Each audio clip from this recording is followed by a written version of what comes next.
Magandang hapon! Kumusta po? Narito po ulit ang update natin para sa lagay ng ating panahon.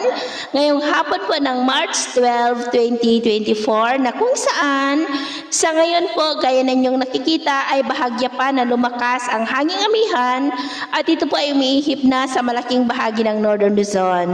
Ang shear line po ngayon ay nandyan sa northeastern part ng Central Luzon at easterlies pa rin ang hangin na patuloy po na umiihip dyan sa may Visayas at Mindanao. At sa ating long range forecast ay wala pa rin pong bagyo na namamataan na tatawid dito po sa ating bansa hanggang sa susunod na 2 linggo, pero posible pa rin na may isang banta ng sama ng panahon na mabubuo bago po matapos ang buwan na ito. At sa lagay ng ating panahon, ngayong hapon ay maayos ang panahon sa malaking bahagi ng ating bansa, pero may tsansa pa rin ng maulap na kalangitan with isolated rain sa malaking bahagi ng Luzon at Mindanao, lalo na po dito